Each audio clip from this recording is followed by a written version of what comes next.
Hi guys, my name is Chandrasekhar Barula and my number is 9899123008. So in case of any VS Trading Information System Audit और उसमें हम पढ़ रहे हैं securing physical access. और अगर आपको कोई प्रोफेशनल हेल्प चाहिए या you want to give any feedback, you can contact me in this particular number. तो हम पढ़ रहे थे फिजिकल एक्सेस कंट्रोल टेक्निक्स, यानी कि हम सिक्योरिंग फिजिकल एक्सेस पढ़ रहे हैं चैप्टर। इसका अगला चैप्टर जो हम पढ़ेंगे वो होगा इन्वायरमेंटल एक्सेस कंट्रोल्स। तो इन दोनों में ही जो कंट्रोल्स हैं वो दो भागों में डिवाइडेड है, एडमिनिस्ट्रेटिव कंट्रोल्स और टेक्निकल कंट्रोल्स। यानी कि आप फिजिकल एक्सेस को सिक्योर करोगे या इन्वायरमेंटल एक्सेस कंट्रोल्स लगाओगे। तो जो कंट्रोल्स हैं, पहले तो आप रिस्क पढ़ोगे, इंट्रोडक्शन पढ़ोगे, फिर रिस्क पढ़ोगे, उसके बाद कंट्रोल्स पढ़ोगे और उसके बाद उनको ऑडिट करोगे। तो जब कंट्रोल्स पढ़ोगे तो कंट्रोल्स को दो भागों में डिवाइड किया गया, एडमिनिस्ट्रेटिव कंट्रोल और टेक्निकल कंट्रोल्स। तो एडमिनिस्ट्रेटिव कंट्रोल्स हम ऑलरेडी पढ़ चुके हैं कि एडमिनिस्ट्रेटिव कंट्रोल में हमने साइट ढूंढी थी और साइट को सिक्योर बनाया था, उसको चूज़ किया था, उसको डिज़ाइन किया था। चूज़ करने में देखा था नेचुरल डिज़ास्टर तो नहीं है, लोकल कंसिडरेशन देखे, ट्रांसपोर्ट देखा, एक्सटर्नल सर्विसेज देखा। फिर उसका साइट को डिज़ाइन करने में विजिबिलिटी देखी, विंडोज़ कैसे होनी चाहिए, डोर कैसे होनी चाहिए, सारी चीज़ें देखी। सिक्योरिटी मैनेजमेंट किया, सिक्योरिटी मैनेजमेंट में नीड टू नो बेसिस लगाया, प्रिंसिपल ऑफ लीस्ट प्रिविलेजेस लगाया कि जिस बंदे को जिस एरिया में जाना ज़रूरी है वहीं जाना, उसको अलाउ किया और उसके अलावा उसको अलाउ नहीं किया। ऑडिट ट्रेल बनाए और अगर कुछ इंसिडेंट हो गया उसको रिपोर्ट करने के प्रोसीजर्स बनाए। उसके बाद इमरजेंसी प्रोसीजर्स भी बनाए। इसके बाद पर्सनल को कंट्रोल किया, एडमिनिस्ट्रेटिव पर्सनल कंट्रोल्स किए कि बंदों की जो हायरिंग हो रही है, हायरिंग से पहले स्क्रीनिंग वगैरह ये सब चीज़ें, बैकग्राउंड चेक वगैरह उसका होना चाहिए। इसके बाद टेक्निकल कंट्रोल्स आते हैं। अब हम पढ़ेंगे टेक्निकल कंट्रोल्स। तो टेक्निकल कंट्रोल्स वो कंट्रोल्स हैं जो एडमिनिस्ट्रेटिव कंट्रोल नहीं है। और कई बार क्या होता है कि टेक्निकल कंट्रोल पढ़ते पढ़ते आपको लगेगा ये एडमिनिस्ट्रेटिव कंट्रोल है, कुछ हद तक उसमें वो एडमिनिस्ट्रेटिव कंट्रोल्स भी आ जाते हैं उसमें। तो टेक्निकल कंट्रोल्स बेसिकली वो टूल्स और टेक्निक्स हैं जिससे कि फिजिकल सिक्योरिटी आपकी पुख्ता हो सकती है। तो फिजिकल सिक्योरिटी यानी कि लॉजिकल सिक्योरिटी नहीं, फिजिकल सिक्योरिटी यानी कि आपका ऑफिस है, उसमें एक लोकल एरिया नेटवर्क है, उसको हमें सिक्योर रखना है। उसमें बहुत सारा इंफॉर्मेशन सिस्टम है, उसमें कंप्यूटर्स हैं, उसमें डेटा है, उसमें लाइंस हैं, उसमें मॉडेम्स हैं, उसमें राउटर्स हैं, उसमें डेटाबेस सर्वर्स हैं और दूसरे सर्वर्स हैं। तो सबसे पहले आपको गार्ड खड़ा करना पड़ेगा सबसे पहले बाहर, क्योंकि सोर्स हमने पढ़ा था कि सोर्स क्या है, सोर्स आदमी है। तो आदमी गड़बड़ करेगा, तो सबसे पहले आदमी को बाहर ही रोको। आदमी भी दो टाइप के हैं, बाहरी आदमी गड़बड़ करेगा, अंदरी आदमी करेगा। तो पहले बाहरी आदमी का इलाज किया जाए। पहले बाहरी आदमी का इलाज कैसे किया जाएगा? पैरामीटर कंट्रोल लगाया जाएगा। पैरामीटर कंट्रोल का मतलब ये है कि बॉर्डर का कंट्रोल, हिंदुस्तान पाकिस्तान बॉर्डर, बाहर से अंदर आदमी ना आ पाए, तो बॉर्डर फेंसिंग, आर्मी, सीआरपीएफ लगाई जाएगी। तो यानी कि ऑफिस में एक गार्ड रख दिया जाएगा और वो पैरामीटर कंट्रोल करेगा। और फिर आप देखोगे भाई कि इसकी कॉस्ट और सेंसिटिविटी देखोगे। मालूम पड़ा अगर सर्वर आपका एक सर्वर रूम है, अगर ऑफिस है उसमें कई बार छोटा सर्वर रूम होता है, तो उस सर्वर रूम में आप ये देखोगे कि कॉस्ट क्या है, सेंसिटिविटी क्या है उस रिसोर्स की जिसे आप सिक्योर कर रहे हो। तो कई बार वहाँ पर बाहर में आपको एक एडिशनल गार्ड वहाँ भी रखना पड़ेगा। लेकिन कई बार आप सोचते हो कि गार्ड को अलाउड नहीं होना चाहिए अंदर जाने के लिए, तो वहाँ पर आप कंट्रोल्स लगा लेते हो। यानी कि वहाँ पर आप बायोमेट्रिक कंट्रोल्स लगा सकते हो, यानी कि आईटी का बंदा ही जा सकता है, गार्ड भी अंदर नहीं जा सकता है। गार्ड केवल चेक करेगा कि कोई सही आदमी जा रहा है कि नहीं जा रहा है, वो खुद अंदर नहीं जा सकता है।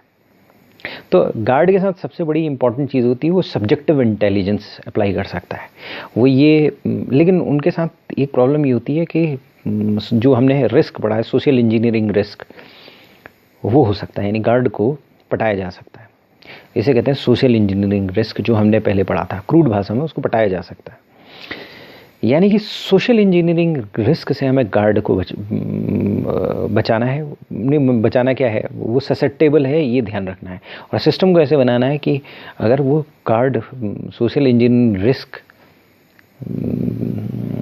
में गिर जाता है तब भी हमारा सिस्टम वहाँ का वहाँ खड़ा रहे। तो बेसिकली गार्ड का कब यूज़फुल होता है, जब ऑन द स्पॉट जजमेंट की ज़रूरत होती है, डिस्क्रिमिनेटिंग जजमेंट की ज़रूरत होती है, तो गार्ड ज़रूरी होता है। तो उस गार्ड कंपनी के बाहर होना चाहिए, 24 घंटे एक गार्ड होना चाहिए। कोई भी अंदर आ रहा है जा रहा है उसको देखने के लिए गार्ड तैनात होना चाहिए। इसके बाद हमारे स्टडी में एक और चीज़ दी हुई है जो आज बहुत कम यूटिलाइज होती है, वो है डॉग्स। डॉग्स को पैरामीटर सिक्योरिटी में यूज़ किया जा सकता है। जैसे हिंदुस्तान पाकिस्तान बॉर्डर, वहाँ पर डॉग्स कोई भी आ रहा है उसको स्निफ आउट कर सकते हैं, लॉयल होते हैं, रिलायबल होते हैं, इसमें कीन सेंस ऑफ स्मेल हियरिंग होती है, लेकिन जजमेंट नहीं कर सकते। जजमेंट के लिए गार्ड चाहिए आपको। तो डॉग्स आजकल कंपनी वगैरह में डॉग्स कहाँ की ज़रूरत है, सर्वर फार्म्स वगैरह में डॉग की क्या ज़रूरत, पर एक डॉग्स दिया हुआ है हमारी स्टडी में, एक है, अगर मान लीजिए सब उसको यूज़ करना चाहे तो कर सकता है। कोई बहुत बड़ा सर्वर फार्म हो, एक एरिया पर्टिकुलर एरिया में हो, तो वहाँ पर यूज़ किए जा सकते हैं। और फिज़िकल एक्सेस सिक्योरिटी, अगर कोई आर्मी का कोई सिक्योर साइट हो तो वहाँ पर किए जा सकते हैं। जैसे एटॉमिक एनर्जी है, वहाँ पर किए जा सकते हैं। तो डॉग्स किए जा सकते हैं, पर आजकल बहुत ज़्यादा यूज़ नहीं होते हैं। उसके बाद क्या है, कंपाउंड वॉल और पैरामीट्रिक फेंसेस। तो सबसे बड़ी बात यह है कि अनऑथराइज्ड पर्सन को अंदर घुसने से सबसे सही चीज़ है कि आप बाउंड्री में एक वॉल खड़ी कर दो। मतलब अगर जो कैजुअल इंट्रूडर है, अगर आपने वॉल खड़ी कर दी तो कैजुअल इंट्रूडर नहीं आएगा, नॉर्मल आदमी नहीं आएगा। जो डिटरमाइंड इंट्रूडर है वो जाएगा, जो डिटरमाइंड है कि जाना ही जाना है। जैसे हिंदुस्तान पाकिस्तान बॉर्डर, वहाँ पर स्पेशल टाइप की आपको पैरामीट्रिक फेंसिंग लगानी पड़ती है। वहाँ पर ऐसे फेंसिंग ऐसी है कि जिसमें इलेक्ट्रिसिटी बहती है, और वो 3 स्टेज फेंसिंग है। उसके बावजूद भी वो डिटरमाइंड इंट्रूडर है, घुसना ही है भैया। तो वहाँ पर अब चीज़ें बढ़ती जा रही है, thermal imaging, radar, ground sensor, और बहुत जगह बहुत और चीज़ें लगाई जा रही हैं। तो बेसिकली पैरामीट्रिक फेंसिंग, आजकल ऐसी पैरामीट्रिक फेंसिंग आ गई, लेकिन उसकी कॉस्ट बहुत ज़्यादा है। ऐसी पैरामीट्रिक फेंसिंग आ गई हैं, सीसीटीवी के साथ लगने के बाद कैसा ही ह्यूमन बीइंग हो, वो उसका अंदर घुसना इतना आसान नहीं है, वर्चुअली इम्पॉसिबल है उसका, एक बार वो फेंसिंग लगा दी। तो पैरामीट्रिक फेंसिंग जो है बहुत यूज़फुल होती है, कंपाउंड वॉल्स बहुत यूज़फुल होती हैं, और कैजुअल इंट्रूडर को नहीं आने देती हैं, बहुत ही डिटरमाइंड इंट्रूडर उसको आने देती हैं। और वो भी पैरामीट्रिक फेंसिंग अगर आपने सही ढंग की लगा रखी है तो उसको भी नहीं आने देगी। उसके बाद वो लाइटिंग होती है। जैसे हिंदुस्तान पाकिस्तान बॉर्डर में फ्लड लाइट्स यूज़ की जाती हैं। मैं हिंदुस्तान पाकिस्तान बॉर्डर का इसलिए एग्जांपल दे रहा हूँ क्योंकि एक ब्रेन में वो एक कंपैरिजन बन जाए जिससे याद रहे। वैसे तो ये सारा चीज़ क्या हो रहा है, आईटी से रिलेटेड है, आईटी में क्या होगा, लेकिन लाइटिंग पैरामीट्रिक, क्योंकि वहाँ जो बॉर्डर के सिचुएशन है वो एक एक्स्ट्रा सिचुएशन है, ये बहुत बड़ा बॉर्डर है।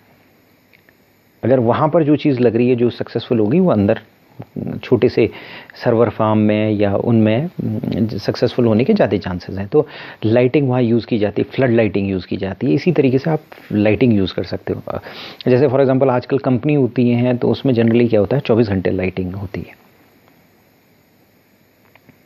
एक्सटेंसिव लाइटिंग होती है एंट्रेंस में, पार्किंग एरिया में, जैसे कि कैजुअल इंट्रूडर ना आए, कोई छिपा ना रह सके, दिख रहा है आपकी पार्किंग एरिया है तो उसमें पूरी तरह से लाइट लिट पार्किंग एरिया है। इसके बाद है डेडमैन डोर। डेडमैन डोर को मैन ट्रैप सिस्टम भी कहा जाता है। मैन ट्रैप सिस्टम यानी आदमी को ट्रैप करो सिस्टम। तो क्या होता है कि ये सेंसिटिव कंप्यूटिंग फैसिलिटी या स्टोरेज एरिया में यूज़ किया जाता है। इसमें क्या होता है कि एक आदमी एक बारी में एक ही बार घुस सकता है। मालूम पड़ा क्या हुआ कि अगर कोई सिक्योर एरिया है और वहाँ पर बायोमेट्रिक डिवाइस लगा हुआ है, आपने फिंगरप्रिंटिंग की, अपना तो घुसे ही घुसे, एक और को साथ लेकर घुसे। तो डेडमैन डोर या मैन ट्रैप सिस्टम में ऐसा नहीं हो सकता है। आपने फिंगरप्रिंटिंग की, आप अंदर गए, पहला दरवाज़ा बंद हुआ, दूसरा, 2 दरवाजे होते हैं उसमें। तो जब तक पहला आदमी, एक ही आदमी पास हो सकता है एक टाइम में, जब तक पहला आदमी घुसकर दूसरे दरवाजे से ना निकले तब तक दूसरा आदमी नहीं घुस सकता। एक बार में एक ही आदमी घुस सकता है। ये जैसे ही आदमी घुसा तो दरवाज़ा बंद हो गया, पीछे का दरवाज़ा बंद हो गया। दरवाज़ा बंद होने के बाद दूसरे और पहले और दूसरे दरवाजे में एक ही आदमी की जगह होती है। तो दरवाज़ा बंद हुआ, फिर ये दूसरा दरवाज़ा खुला, तो ये आदमी आगे निकला। तो पिगी बैकिंग नहीं हो सकती, दूसरा अनऑथराइज पर्सन नहीं आ सकता है। यानी कि एक आदमी ऑथराइज आ रहा है, वो अपने साथ अनऑथराइज पर्सन को नहीं ली जा सकता है। तो ये गार्ड ना भी हो तो चल जाता है। डेडमैन डोर या मैन ट्रैप सिस्टम गार्ड ना हो तब भी चल जाता है, गार्ड हो तो ज़्यादा बेटर है, वो देखेगा, एक तो वो देखेगा ही देखेगा। दूसरा हमारी स्टडी में दिया हुआ है कि डोर लॉक्स को बोल्ट कर दो। अगर मान लिया सपोज अनऑथराइज्ड एक्सेस नहीं करनी है, रूम्स केबिन क्लोजेट है, तो उनको बोल्ट कर दो, मेटल लॉक्स और की लगा दो बढ़िया तरीके से। मतलब एक चीप तरीका है लेकिन रीजनेबली इफेक्टिव टेक्निक है। मतलब फिजिकल कस्टडी में लेने के लिए ये बहुत इजी चीज़ है और पुराना तरीका है, देसी तरीका है। इसके बाद कॉम्बिनेशन या सिफर लॉक्स होते हैं। तो अगली चीज़ कॉम्बिनेशन और सिफर लॉक दी हुई है। तो कॉम्बिनेशन और सिफर लॉक में क्या होता है कि जैसे आपका ब्रीफकेस होता है, उसमें आपने देखा होगा कि कॉम्बिनेशन ऑफ लॉक्स होते हैं या सिफर लॉक्स होते हैं। जैसे आप ऑफिस में गए तो आपने फिंगर प्रिंटिंग की, उसके अलावा आपके 1 से 0 तक है तो उसमें 4 बटन दबाते हैं। जैसे एटीएम जाते हैं, एटीएम में आप एक पैनल होता है और उसमें 4 बटन दबाते हैं, आपका पासवर्ड दबाते हैं। मान लो आपका पासवर्ड है 7853, तो 7853 आपने दबाया, उसके बाद तो ये सिफर लॉक की तरह डोर खुल जाता है और फिर आपको अंदर आने देता है। अगर फ्रीक्वेंटली अंदर बाहर जाना है तो सिफर लॉक्स यूज़ कर सकते हैं या कॉम्बिनेशन लॉक्स कर सकते हैं। कॉम्बिनेशन लॉक्स एक ब्रीफ केस में जैसे आपका लॉक्स होता है कि ऊपर नीचे करते हैं, और कॉम्बिनेशन मीट आउट करके आप अंदर जा सकते हैं। इसके बाद इलेक्ट्रॉनिक डोर लॉक्स होते हैं, जैसे इलेक्ट्रॉनिक कार्ड रीडर है, स्मार्ट कार्ड रीडर है, ऑप्टिकल स्कैनर होते हैं कि आप जाते हो, आपके पास कार्ड होता है, जैसे एक्सेस कार्ड है, आपने एक्सेस कार्ड लगाया और या उसके साथ फिंगर प्रिंटिंग भी है तो फिंगरप्रिंट लगाई, फिर उसने आपको अंदर घुसने ही दिया। कार्ड से आपकी इन्फॉर्मेशन मैच हुई, फिंगरप्रिंट से आपकी इन्फॉर्मेशन मैच हुई, तो जो लीवर है, डोर का लीवर है, वो डिसएंगेज हुआ, आप अंदर चले गए। तो इलेक्ट्रॉनिक जो डोर लॉक है उसके एडवांटेज ऐसे हैं, क्योंकि वहाँ क्या है, कार्ड रीडर होता है, स्मार्ट कार्ड रीडर होता है, ऑप्टिकल स्कैनर होता है, तो उसमें क्या होता है, हायर लेवल ऑफ सिक्योरिटी होती है। जो हमने पहले बोले डेडमैन डोर या बाकी और चीज़ों, उससे हायर लेवल ऑफ सिक्योरिटी होती है।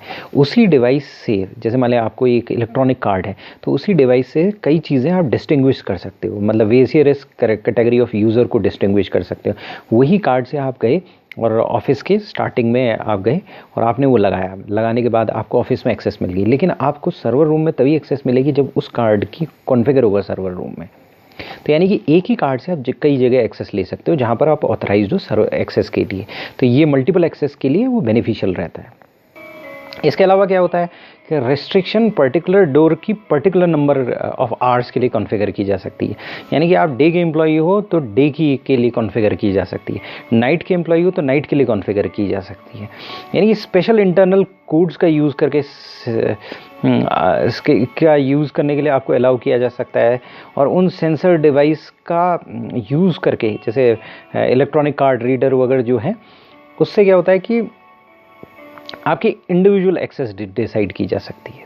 यानी कि कहाँ तक आप जा सकते हो, किस आवर में जा सकते हो। ऐसे कार्ड का डुप्लीकेशन डिफिकल्ट होता है। कार्ड एंट्री डीएक्टिवेट की जा सकती है। जैसे अगर मान लिया सपोज आप कंपनी छोड़ के चले गए या कुछ हो गया तो इंस्टेंटली डीएक्टिवेट की जा सकती है। सेंट्रल इलेक्ट्रॉनिक कंट्रोल मैकेनिज्म होता है, वहाँ से डीएक्टिवेट की जा सकती है। अगर कार्ड चोरी हो गया या एम्प्लॉय टर्मिनेट हो गया तो ये अच्छा इम्प्लीमेंटेशन है सिक्योरिटी पॉलिसी का। उसके अलावा कई बार क्या होता है कि कई जगह तो क्या होता है, कार्ड को आपको टच करना होता है, कई जगह पर क्या होता है कि कार्ड आपको डालना होता है। जैसे ईटीएम में डालते हैं, तो ईटीएम में क्या होता है, फेल्ड नंबर ऑफ अटेम्प्ट होंगे तो कार्ड सॉल्व हो जाएगा। तो अगर कोई सिक्योर एरिया है वहाँ पर आप ये सारी चीज़ यूज़ कर सकते हो। सेंसिटिव एरिया में ये कर सकते हो ताकि अगर कोई अनऑथराइज एंट्री हो रही है उसे ट्रैप कर सकते हो। लेकिन इसमें एडमिनिस्ट्रेटिव इश्यूज़ भी हैं। एडमिनिस्ट्रेटिव इश्यूज़ क्या होते हैं कि आपको एक्सेस को मॉनिटर करना पड़ेगा, सेंट्रलाइज कम्युनिकेशन बनाना पड़ेगा, डिवाइस को प्रोग्राम करना पड़ेगा, हर बार डिवाइस को प्रोग्राम करना पड़ेगा, तभी सिक्योरिटी इफेक्टिव रहेगी। इसके बाद बायोमेट्रिक डोर लॉक्स होते हैं। बायोमेट्रिक डोर लॉक्स में क्या होता है कि सबसे one of the most secure locks होते हैं, क्योंकि इसमें क्या होता है इंडिविजुअल फीचर्स आपका काम करता है, जैसे वॉइस है, फिंगरप्रिंट है, हैंड ज्योमेट्री है, रेटिना है, आइरिस है। जो मिशन इम्पॉसिबल मूवी या इस टाइप की मूवी है उसमें यही दिखाते हैं, voice, fingerprinting, hand geometry, retina, iris scans का उसमें यूज़ किया जाता है। तो इसको डुप्लीकेट करना बहुत डिफिकल्ट है। तो ये इलेक्ट्रॉनिक लॉक की तरह होते हैं, लेकिन ज़्यादा सोफिस्टिकेटेड होते हैं,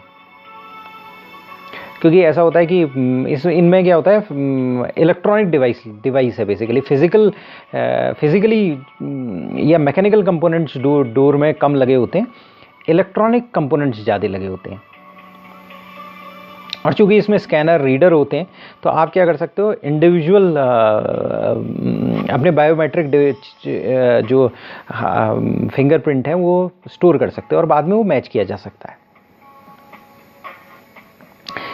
ये हाईली सिक्योर होते हैं पहली बात, लेकिन इसमें कुछ प्रॉब्लम्स होती हैं। ये हाई कॉस्ट ऑफ एक्विजिशन होता है, कॉस्ट ऑफ एक्विजिशन बहुत ज़्यादा होता है, इम्प्लीमेंटेशन और मेंटेनेंस इसका ज़्यादा कॉस्ट होता है, और इसीलिए ये सिक्योर सेंसिटिव इंस्टॉलेशन में ज़्यादातर लगाया जाता है। लेकिन आजकल इनकी कॉस्ट काफ़ी कम होती जा रही है, लेकिन फिर भी इनकी user registration process time consuming होती है। हर बंदे को आना पड़ेगा, हर बंदे को अपना फिंगरप्रिंट लगाना पड़ेगा पहली बार, उसके बाद HR के सामने, और फिर उसके बाद वो एक्टिवेट होगा, मतलब डेटाबेस में डेटा डालना पड़ेगा, उसके बाद वो एक्टिवेट होगा। कई बार प्राइवेसी इशू भी आते हैं कि भाई रेटिना फिंगरप्रिंट आपको दे दिया, तो वो एक प्राइवेसी इशू भी बन जाता है। और फिर एक टिपिकल प्रॉब्लम क्या होता है, इसमें हाई एरर रेट्स हो जाते हैं कई बार, जिसकी वजह से फॉल्स रिजेक्शन हो जाता है। मतलब उसको ज़्यादा सेंसिटिव कर दिया तो कई बार आप 4 बार उंगली लगा रहे हो या 10 बार उंगली लगा रहे हो, फिर भी आपको एक्सेस नहीं मिल रहा है। और अगर आपने उसकी सेंसिटिविटी कम कर दी तो फॉल्स एक्सेप्टेंस रेट बढ़ जाएगा, यानी कि गलत आदमी ने भी फिंगरप्रिंटिंग कर दी, वो दूसरे को आप फिंगरप्रिंट्स आपके जैसे हैं तो भी वो उसे एक्सेप्ट कर लेगा। तो देखना पड़ेगा, फॉल्स रिजेक्शन भी नहीं होना चाहिए, फॉल्स एक्सेप्टेंस भी नहीं होनी चाहिए, एक बैलेंस होना चाहिए दोनों के बीच में। इसके बाद वीडियो कैमराज हैं। वीडियो कैमरा प्रिवेंटिव और डिटेक्टिव कंट्रोल होते हैं, ये प्रिवेंट भी करते हैं और डिटेक्टिव कंट्रोल भी होते हैं। क्लोज सर्किट टीवी, अगर आपने गार्ड रखा है, क्लोज सर्किट टीवी लगा रखा है, तो बहुत हेल्पफुल रहेगा।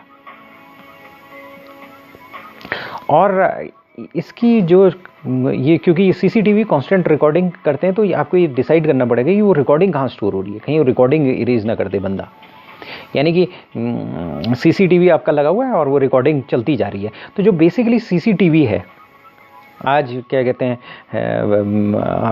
आपने देखा होगा पॉलिटिकल सिचुएशन ऐसी है कि कई पार्टीज़ कह रही हैं कि CCTV लगाएंगे, दिल्ली में CCTV लगाएंगे, मेट्रो में CCTV लगाएंगे। तो CCTV बहुत इफेक्टिव चीज़ है, ये प्रिवेंटिव भी और डिटेक्टिव भी है, यानी गड़बड़ होने के बाद भी और इसका यूज़ किया जा सकता है उस फुटेज का, और किसी लोगों को पता चाहे कि CCTV चल रहा है तो लोग गलत काम नहीं करेंगे।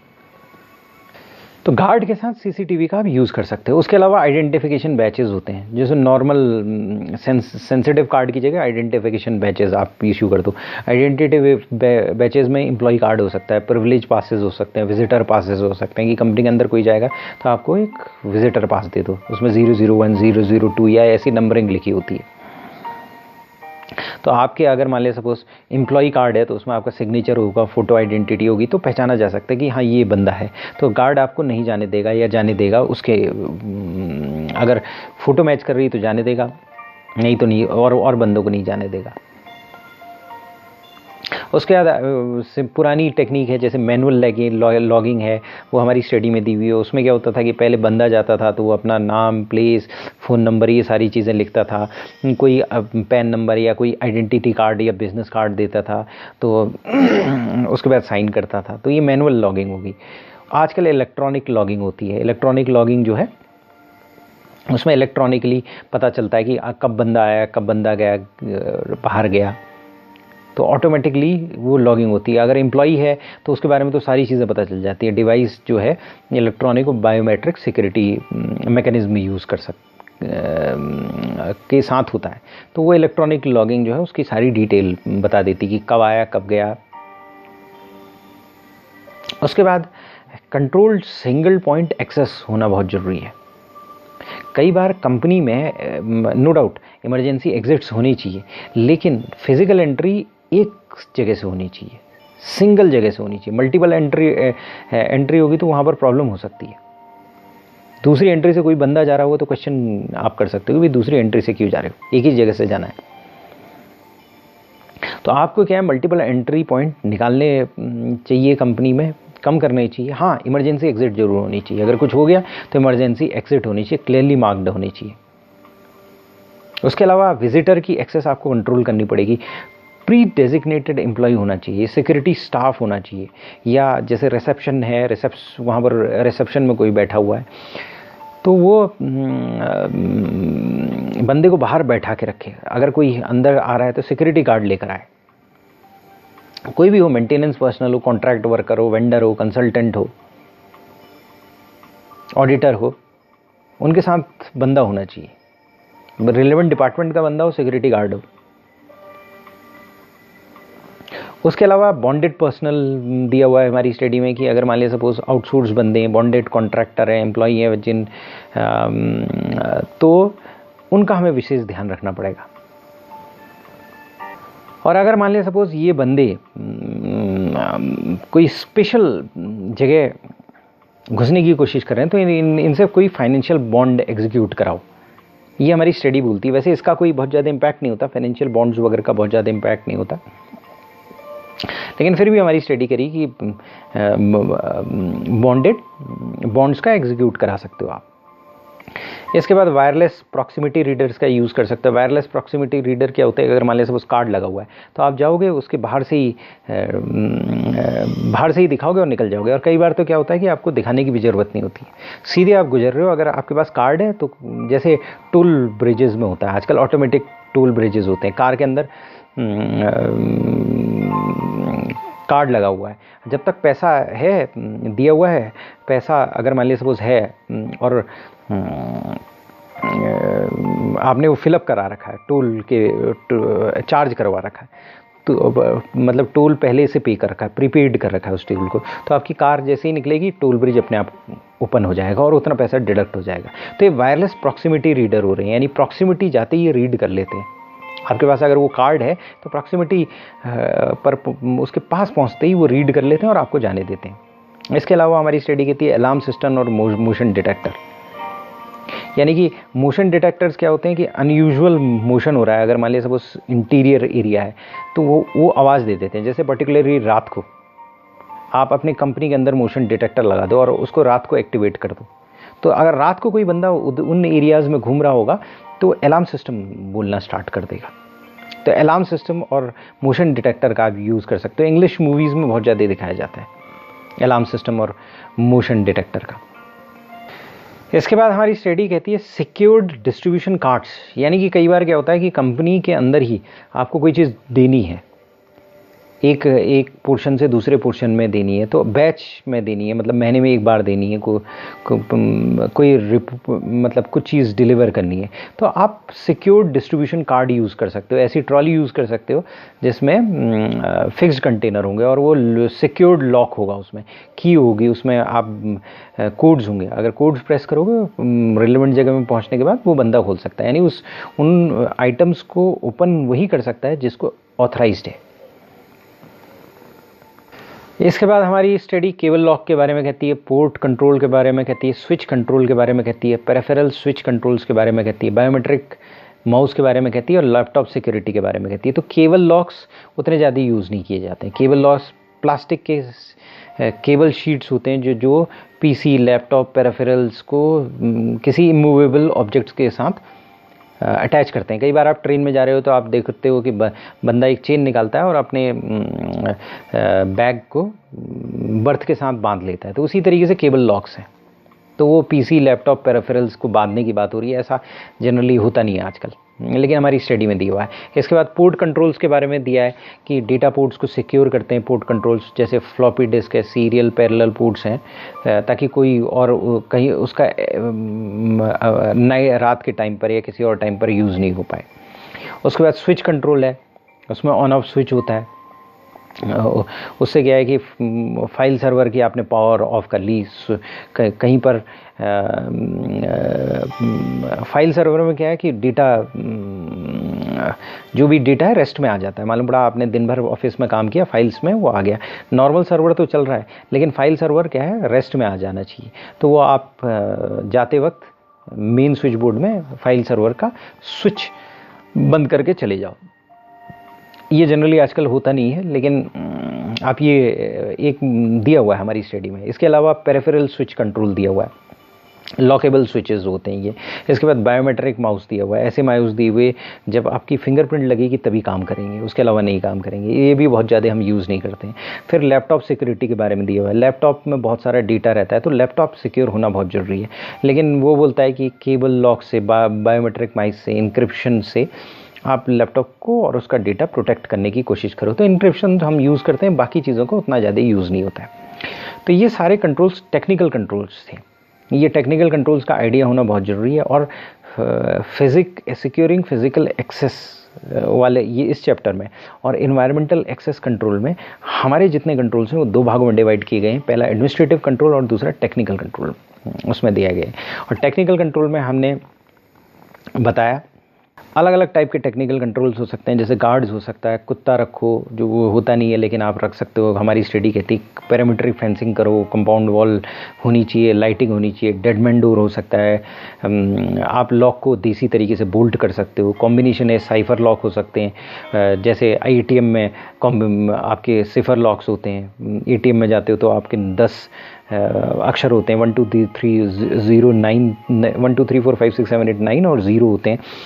और उसके अलावा आप अटैची होती है तो उसमें कॉम्बिनेशन लॉक्स होते हैं। इसके बाद इलेक्ट्रॉनिक डोर लॉक्स यूज़ कर सकते हो, बायोमेट्रिक डोर लॉक्स यूज़ कर सकते हो, CCTV यूज़ कर सकते हो, वीडियो कैमरा यानी। इसके अलावा आइडेंटिफिकेशन बैचेस यूज़ कर सकते हो, मैनुअल लॉगिंग कर सकते हो, जो कि बहुत पुरानी चीज़ हो गई है। रजिस्टर में आप कब आ रहे हो, जा रहे हो, ये टाइम नोट करोगे। इलेक्ट्रॉनिक लॉगिंग यूज़ कर सकते हो। सिंगल पॉइंट होना चाहिए एक्सेस आपका, विजिटर का एक्सेस कंट्रोल्ड होना चाहिए कि विजिटर आए तो गाड़ी उसे अंदर बाहर ले जाए। बॉन्डेड पर्सनल हैं तो उनसे बॉन्ड एग्जीक्यूट कराओ। वायरलेस प्रॉक्सिमिटी रीडर होनी चाहिए ताकि आपको प्रॉब्लम ना हो, अवेलेबिलिटी ज़्यादा हो। यानी कि आप जाओ उस एरिया से तो कोई, अगर आपके पास प्रॉक्सिमिटी कार्ड है, आपके पास कार्ड है तो प्रॉक्सिमिटी रीडर उसे रीड कर लेगा और आपको अंदर जाने देगा। उसके बाद अलार्म सिस्टम, मोशन डिटेक्टर होनी चाहिए। सिक्योर्ड डिस्ट्रीब्यूशन कार्ड्स होनी चाहिए। Cable lock, port control, switch control के बारे में कहता है। फिर हमारी स्टडी की थी बायोमेट्रिक माउसेज होनी चाहिए और लैपटॉप की सिक्योरिटी होनी चाहिए। तो ये टेक्निकल कंट्रोल्स हैं, इसका एक आइडिया होना आपको ज़रूरी है। अगर आइडिया है तो आप एग्जामिनेशन में आंसर कर सकते हो। अगले सेशन में हम पढ़ेंगे कि किस तरह से अब हम इसको ऑडिट करेंगे। हमने इंट्रोडक्शन पढ़ लिया, हमने ये पढ़ लिया कि क्या रिस्क हो सकते हैं, हमने ये पढ़ लिया कि क्या ऐसे कंट्रोल हो सकते हैं। एडमिनिस्ट्रेटिव कंट्रोल्स हो सकते हैं, टेक्निकल कंट्रोल्स हो सकते हैं, दोनों कंट्रोल्स हमने पढ़ लिया। अब हम ऑडिट करने के लिए तैयार हैं, तो अगले सेशन में हम ऑडिट करेंगे। थैंक्स।